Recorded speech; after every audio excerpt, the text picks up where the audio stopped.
This is America in Space, a weekly news and information program on current events dealing with the space industry. Welcome, and thanks for joining me today. I'm Dawn Meyer, Space Coast News Editor.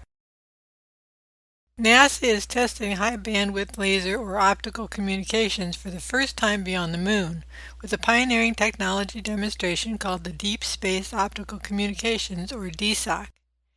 DSOC is attached to NASA's Psyche spacecraft, which launched in October of 2023, and will send and receive signals during the first 2 years of its 6-year journey to the metal-rich Psyche asteroid.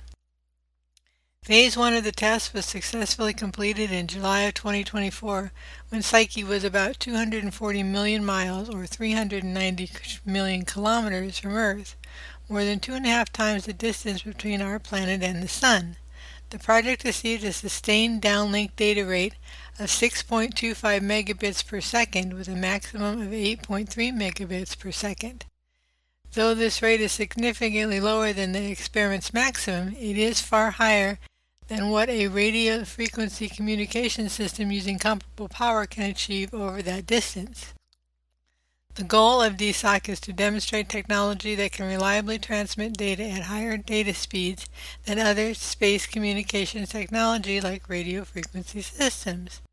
The project sent unique data sets of art and high-definition video along with engineering data from the Psyche spacecraft, transferring almost 11 terabits to and from the spacecraft. The flight transceiver is powered down now and will be powered back up on November 4th. That activity will prove that the flight hardware can operate for at least a year. From Jet Propulsion Laboratory, Bill Klipstein, the DSOC project manager, and Abby Biswas, the DSOC project technologist, explain how DSOC works and its advantages. In our everyday lives on the ground, we use optical fibers for really high-speed communication, and that capability has been adapted for use in space near Earth.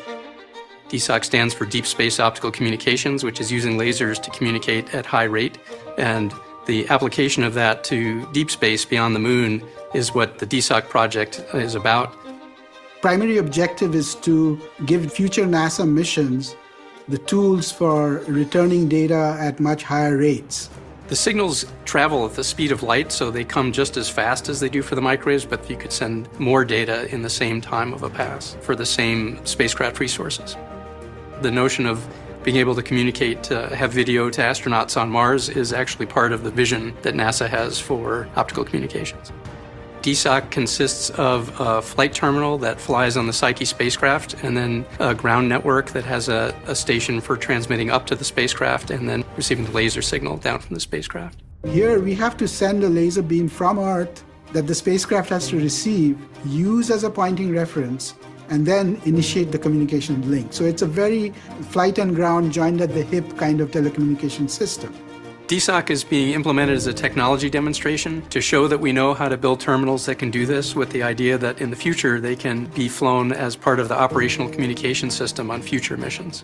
And we designed the terminal to operate out to about Mars' farthest distance, and Psyche on its cruise actually does a Mars flyby, so it's an excellent vehicle for the demonstration of deep space optical communication. DSOC is the first time that there'll be optical communication demonstrated beyond the Moon. The leap that DSOC is taking is huge. I can't express in words, what this will mean to actually see bits that were transmitted from deep space spacecraft received on the ground, and we can verify that, hey, we got the bits that you sent, here they are. Before that moment of elation and joy, there's a lot of work that we still need to do and think through. And so this is a stepping stone for a future operational capability that NASA's committed to. There's a lot of activity in space and a lot of collaborative work that goes on, and it's very exciting to be part of. This kind of laser communications technology could help revolutionize deep space communications.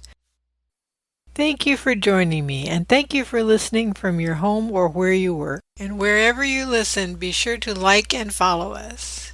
Listen each Tuesday for This Week in Space with John Gomez. And join me every Friday for America in Space. From the Florida Space Coast, I'm Dawn Meyer, Space Coast News Editor for About Space Today. Thanks for listening. Be sure to share our program with your family and friends and follow us on Facebook.